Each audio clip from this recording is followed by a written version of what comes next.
He was so poor that his kids could only eat peanuts, yet he took out all his savings to buy what everyone called a junk stock. His wife didn't get angry. Instead, she took on the responsibility of caring for the kids, letting him focus entirely on trading. Unexpectedly, in just 1 month, his $50,000 investment skyrocketed over 100 times. Overnight, he became a millionaire. Babe, how much did we make today? $5 million? We're like really fucking rich. But he didn't cash out at the top. Instead, he kept adding more money. He didn't know if he would lose everything.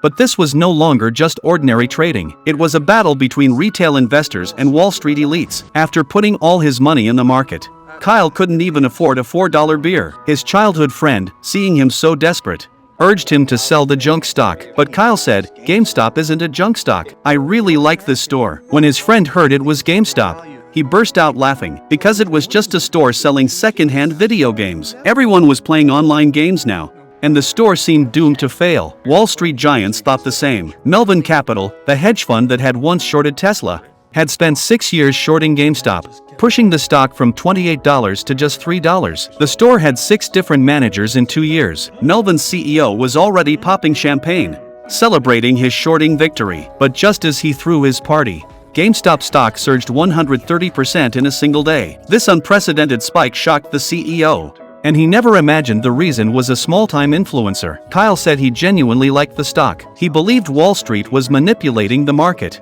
intentionally spreading negative news about GameStop to drive its price down. The stock had been shorted 140%, meaning the more retail investors bought, the more the shorts would lose. Even if the hedge fund liquidated all its holdings, they couldn't recover the extra losses. Here's the difference between going long and short. Long investors, like retail traders, profit the more the stock rises. Theoretically, they could earn infinite gains, with a maximum loss limited to their initial investment. Short sellers, on the other hand, lose money as the stock rises. Their potential losses are unlimited. If retail investors band together, push the stock up, and refuse to sell, they could bankrupt Wall Street elites and make huge profits. Wall Street always thought retail investors were a disorganized mob, short-sighted and selfish, incapable of uniting. They called these people's money free money to take. So when Melvin's CEO saw retail investors entering, he excitedly added another 600,000 shares to his short position, planning to profit when the stock dropped. These investors were meant to be his playground weeds, but this time, the retail traders didn't care about profits. Many had nothing to lose. If everyone contributed a few hundred or a few $1,000s,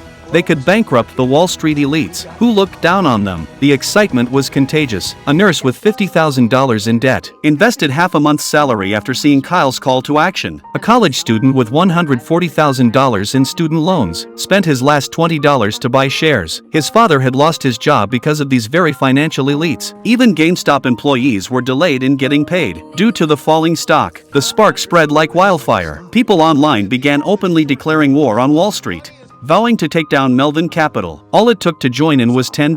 Robinhood, the trading app, provided margin, allowing anyone to trade without opening a full brokerage account. Within days, Kyle's $50,000 turned into over $11 million.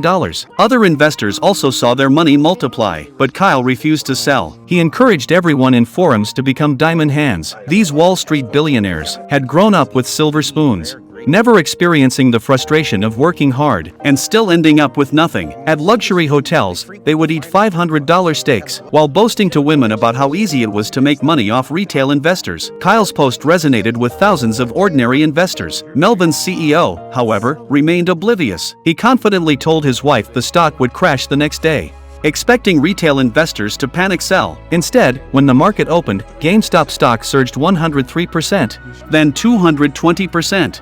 With buyers refusing to sell. Every minute, the price rose almost 4%. By market close, it had jumped 581%. News spread that Melvin Capital had gone bankrupt. TV networks tried to interview the CEO, but he refused. He had lost $6.8 billion in just a few days, and his cash reserves were gone. He had to seek help from 2 other funds, who generously injected $3 billion.